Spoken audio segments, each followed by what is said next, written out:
Shalom, మీకు ఉదయకాల శుభములు. అనుదిన వాక్య ధ్యానం డైలీ బ్రెడ్కు మీకు స్వాగతం. Praise the lord. ఈ దినము కొరకు సిద్ధపరచబడిన దేవుని వాక్యము మత్తయి సువార్త 18వ అధ్యాయము 4వ వచనం. కాగా ఈ బిడ్డ వలె తన్ను తాను తగ్గించుకున్నవాడెవడో వాడే పరలోక రాజ్యములో గొప్పవాడు. ప్రభునందు ప్రియులారా, ముందుగా మీకు హృదయపూర్వక వందనములు తెలియజేస్తూ ఉన్నాను. తగ్గింపును వర్ణించటానికి యేసుక్రీస్తు ప్రభువారు ఒక చిన్న పిల్లవాడిని ఉపయోగించడం చాలా ఆసక్తికరంగా ఉంది. చిన్నపిల్లలు స్వచ్ఛతను కలిగి ఉంటారు, అంటే చెబితే వింటారు అనేది నిజమైనప్పటికీ పెద్దల వలె కాకుండా వారు ఖచ్చితంగా నిస్వార్థంగా ఉండరు. ఉంటారు ఉండరు అనేటువంటిది మళ్ళీ డోలాయమైన ప్రశ్న. పిల్లలు పూర్తిగా స్వీయ కేంద్రీకృతమై ఉంటారండి. అంటే వారు కోరుకున్నప్పుడు కోరుకున్నది కావాలంటారు. అది నాది, అది నాకే, నేనే ఉంటుంది చూసారా. ఈ వలయం నుండి బయటపడటానికి పిల్లలకు తల్లిదండ్రులు ఎప్పుడూ శిక్షణ ఇస్తూనే ఉండాలండి. యేసయ్య ఈ పిల్లలను తగ్గింపుకు ఉదాహరణగా ఎందుకు ఎంచుకున్నాడు? ఒకసారి మనం పరిశీలించేద్దాం. తగ్గింపు యొక్క ప్రధాన లక్షణం తనను తాను నమ్ముకొనడం కాదు, కానీ దేవునిపై ఆధారపడటం అండి. పిల్లలు ప్రతిదానికి వారి తల్లిదండ్రులపై పూర్తిగా ఆధారపడతారు కదా.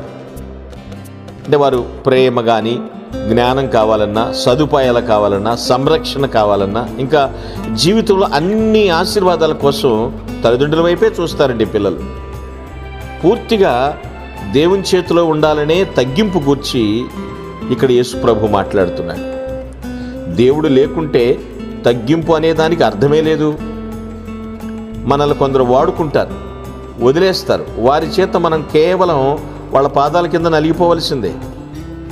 అయితే తగ్గింపు అనేది విశ్వాసానికి ఒక మెట్టు అండి, ఒక స్టెప్. అంటే ఏమిటి? దేవుడే తీర్పు తీర్చు న్యాయాధిపతి.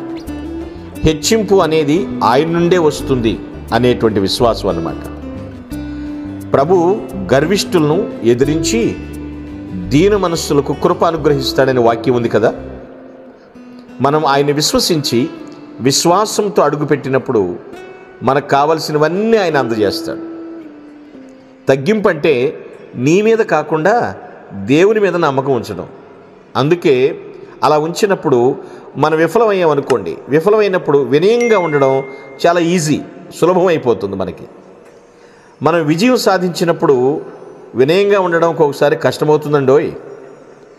ఈరోజు దేవుడు మిమ్మల్ని ఏం చేయమని పిలుస్తున్నాడో, ఇంకా ఆయన మీకు ఇచ్చిన వరములు ఏమిటో, మిమ్మల్ని ఎవరు పిలిచి ఆ వరాలు ఇచ్చారో ఇవన్నీ మర్చిపోకూడదు.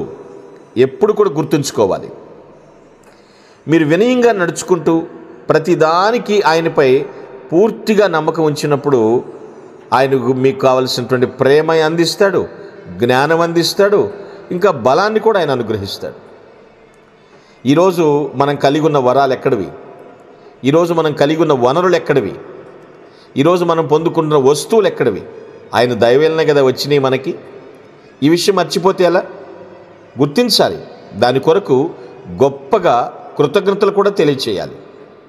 నేనేమంటున్నానంటే ప్రియులారా, బాల్యంలోనో, యవనంలోనో, మధ్య వయస్కులోనో లేదా వృద్ధాప్యంలోనో అప్పుడు ఉంటాలే కాదు, అన్ని వేళల్లో అన్ని కాలాల్లో కూడా వినయ మనస్కులుగా నడుచుకోవాలి, తగ్గించుకోవాలి. దట్ మీన్స్ చిన్న పిల్లల వలె తగ్గించుకోండి అంటున్నాడు.